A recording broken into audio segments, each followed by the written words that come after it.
नाज़रीन, आज एक बुरी खबर है, जो निहायत ही बुरी खबर है कि पाकिस्तान और अफ़गानिस्तान के जो मुज़ाकरात चल रहे थे इस्तांबुल में, वो पूरी तरह से नाकाम हो चुके हैं। और वज़ीर दिफ़ा ख़वाजा आसिफ़ ने ये बात वज़ाहत कर दी है कि हमारा जो वफ़द था, जो मुज़ाकरात के लिए गया था, वो बगैर किसी तहरीरी मुआहदे पे दस्तखत किए वापस लौट आया है। अब परेशानी ये है कि ये हालात किस तरफ जाएँगे अब? मुझे जिधर तक लगता है कि आने वाले चंद दिनों में पाक-अफ़गान बॉर्डर पर कशीदगी जो है वो बहुत बढ़ने वाली है। शदीद हालात जो है ना वो ख़राब होने वाले हैं। अल्लाह ना करे ऐसा ना हो। दुआ करें कि ऐसे हालात ना पैदा हों, लेकिन जिधर तक नज़र आ रहा है जिस तरह, तो यही लगता है कि हालात बहुत ख़राब होने वाले हैं। क्योंकि अफ़गान तालिबान जो है उन्होंने बातें तो जो है वो ज़ुबानी कलामी तो बहुत दावे किए, वादे किए, लेकिन तहरीरी मुआहदा जो है उन्होंने कोई नहीं किया। तहरीरी शक्ल में कोई वज़ाहत उन्होंने नहीं लिख के दी कि हम इस पर अमल करेंगे। क्योंकि पाकिस्तान का कहना था कि मुआहदा जो है ना वो सिर्फ़ वही इस दफ़ा काबिल कबूल होगा कि जो तहरीरी तौर पर होगा। ज़ुबानी कलामी मुआहदा जो है ना उसकी कोई वैल्यू नहीं है। जो सालिस ममालिक थे, जिनमें एक तुर्की था, एक कतर था, वो भी मायूसी से वापस लौट गए हैं और मुज़ाकरात जो हैं वो कोई गैर मुअय्यना मुद्दत तक के लिए उनको मुअत्तल कर दिया गया है। मुज़ाकरात अब पता नहीं कब होते हैं। जब तक मुज़ाकरात नहीं होते तब तक ये फ़िक्र ही लग टेंशन ही लगी रहनी है कि पता नहीं हालात जो हैं वो ख़राब ही ना हो जाएँ।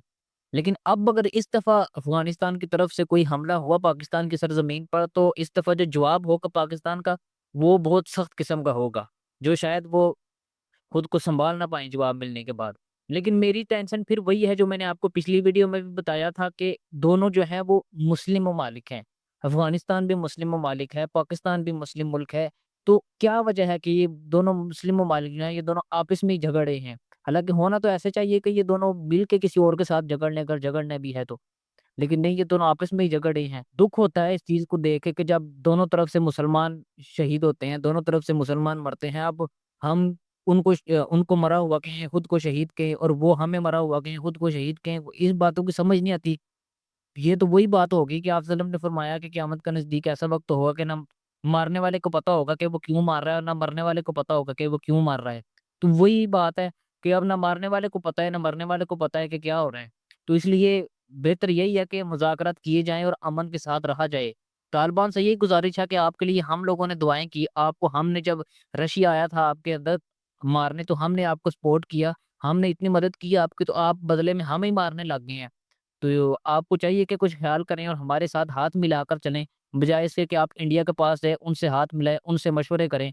वो जैसे आपको कहें कि जाकर पाकिस्तान के अंदर करो, आप उनकी सपोर्ट लेके आकर पाकिस्तान में जो है वो दहशतगर्दी करें, तो आपको ये ज़ेब नहीं देता। आप पढ़े-लिखे हैं, तो इसलिए आपको पढ़े-लिखे वाले काम करने चाहिए। नाज़रीन, आपका क्या ख़्याल है कि अभी पाक-अफ़गान मुज़ाकरात तो नाकाम हो चुके हैं, तो अभी जो हालात हैं, वो किस तरफ जाएँगे अब? कमेंट में अपनी राय ज़रूर दीजिएगा। जज़ाकल्लाह।